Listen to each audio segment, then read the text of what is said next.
بسم الله الرحمن الرحيم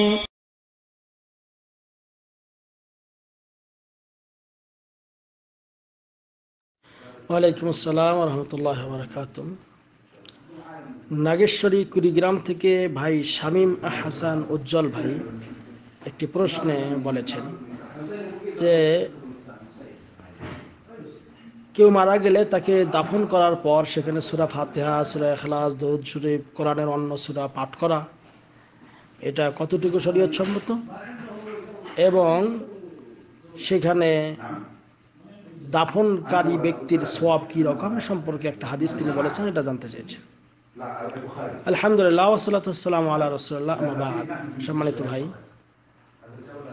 মানুষ মারা গেলে তার জন্য দোয়া করা দাফন করার পর জায়েজ।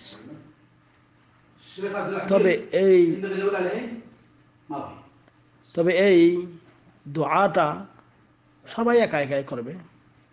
যেমন এ প্রসঙ্গে একটা হাদিস এসেছে, ওসমান বিন আফফান রাদিয়াল্লাহু তাআলা আনহু থেকে বর্ণিত। তিনি বলেন যে কানা নবী সাল্লাল্লাহু আলাইহি ওয়াসাল্লাম ইযা ফারাগা মিন দাফনিল মাইয়িত, যে নবী করিম সাল্লাল্লাহু আলাইহি ওয়াসাল্লাম যখন মৃত ব্যক্তিকে দাফন করতেন, ওয়াকাফা আলাইহি, সেখানে একটু দাঁড়াতেন, ফাকাল, এবং বলতেন, ইস্তাগফিরু লিআখিকুম, তোমরা তোমাদের ভাইয়ের জন্য ক্ষমা প্রার্থনা করো, ওয়াসালু লাহু বিত্তাসবিত, এবং তার কে যেন আল্লাহ রাব্বুল আলামিন তাকে যেন সুপ্রতিষ্ঠিত রাখেন, অর্থাৎ তার কবরে যে প্রশ্ন হবে প্রশ্নের উত্তর যাতে সে দিতে পারে, এই জন্য আল্লাহর কাছে তাসবিত, অর্থাৎ তার সঠিকভাবে যাতে সে উত্তর দিতে পারে, এটা আল্লাহর কাছে কামনা করো। কারণ ফাইন্নাহুল আন ইউসাল, কারণ এখন সে জিজ্ঞাসিত হবে। আবু দাউদের 3221 নম্বর হাদিসে এটা বর্ণিত রয়েছে। শেখ আলবানী হাদিসটিকে সহিহ বলেছেন। তো কাজেই আপনার আমার উচিত হলো যে কেউ মারা গেলে তার জন্য দাফন করা, এবং দাফন করার পর তার জন্য দোয়া করা। তা দোয়াটা সবাই একা একাই করবে, কিন্তু এই যে সবাই সম্মিলিতভাবে হাত তুলে দোয়া করা, এই ব্যাপারে কেউ যদি কখনো করে, এই জন্য শেখ বিন বাজ রাহিমাহুল্লাহ বলেছেন যে কখনো কেউ যদি করে এটা জায়েজ, কিন্তু এটাকে কেউ যদি কন্টিনিউ না, এটা করতে হবে, মৃত্যু মানুষকে দাফন করার পর সবাই সম্মিলিতভাবে দোয়া করতেই হবে, এটা কন্টিনিউ করতে হবে, এটা মনে করা, এটা হলো বিদআত। কারণ কন্টিনিউ এরকম করা যাবে না, তবে দোয়া করা জায়েজ। কিন্তু এই দোয়া করার আগে সূরা ইখলাস পাঠ করা, কুল হুয়া সূরা মানে যেটা বলা হয়, সূরা ফাতিহা পাঠ করা, সূরা তাকাসুর পাঠ করা, এই যে বিভিন্ন যে দোয়াগুলি বা সূরার আয়াতগুলি বা সূরা বা কোরআনের অন্য কিছু পড়া, এই সম্পর্কে কোনো বর্ণনা নেই। বরং যেটা বর্ণিত হয়েছে যে আল্লাহ নবী সাল্লাল্লাহু আলাইহি ওয়াসাল্লাম বলেছেন, লা তাজআলু বুয়ুতাকুম কুবুরা, তোমরা তোমাদের বাড়িটাকে কবর বানাইও না। তার মানে কবরের স্থানে কোরআন পড়িও না, বাড়িতে কোরআন পড়ো। তো কোরআন পড়ার স্থান বাড়িতেই, সেটা কবরস্থানে নয়। কবরস্থানে বিভিন্ন সূরা ফাতিহা বা অন্যান্য সূরা ইত্যাদি পাঠ করার কোনো আসল নেই, কোনো ভিত্তি নেই, কোনো দলিল নেই।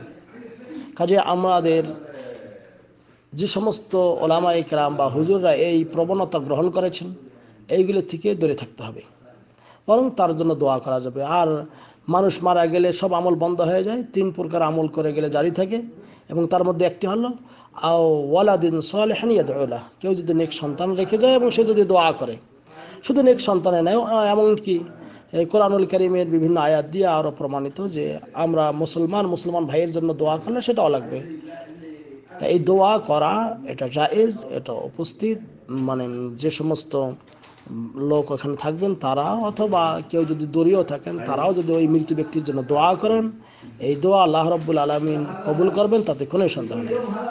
কিন্তু এখানে এই সম্মিলিতভাবে দোয়া করার এর কোনো প্রসেস সহিহ হাদিস দ্বারা প্রমাণিত নয়। দ্বিতীয় নম্বর কথা, আপনি যে হাদিসটির কথা বলেছেন যে কেউ যদি কোনো মাইয়িতকে দাফন করার কাজে তার জানাজার পরে এবং দাফন করে, তাহলে উহুদ পাহাড় সমান সওয়াব পায়। হ্যাঁ, এটা হাদিস সহিহ, বুখারী মুসলিমে সহিহ হাদিস বর্ণিত রয়েছে। আল্লাহ নবী সাল্লাল্লাহু আলাইহি ওয়াসাল্লাম বলেছেন যে ব্যক্তি কোনো মাইয়িতের জানাজায় শরীক হলো, ফালাহু কিরাত, তার 1 কিরাত হলো। আর যে ব্যক্তি তার দাফন কাজেও শরীক হবে, তার 2 কিরাত। সাহাবায়ে কেরাম বলেন, ওয়ামাল কিরাতান, 2 কিরাত কি জিনিস?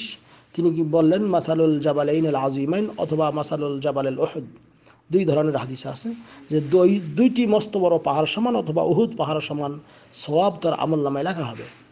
তো এটা যারা জানাজায় শরীক হবেন এবং দাফন কাজে শরীক হবেন একজন মৃত ব্যক্তির, তাদের এটা সওয়াব, তারা এই সওয়াব পাবে। এটা সহিহ হাদিস, সহিহ বুখারী মুসলিমে হাদিস বর্ণিত রয়েছে।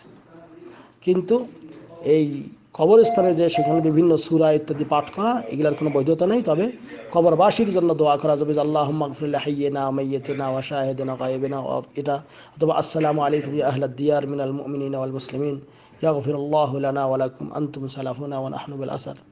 হ্যাঁ, আরবি না জানলে বাংলায় বলতে পারবেন যে আল্লাহ তাকে মাফ করে দাও, তাকে ক্ষমা করো, আল্লাহ কবরবাসীদেরকে মাফ করো, এবং সালাম দিয়ে এই দোয়া করবেন। এগুলা বৈধ। আশা করি ক্লিয়ার হয়েছে। হাজা আল্লাহ আলাম বিসওয়াব ওয়া সাল্লাল্লাহু আলা নবিয়িনা মুহাম্মদ।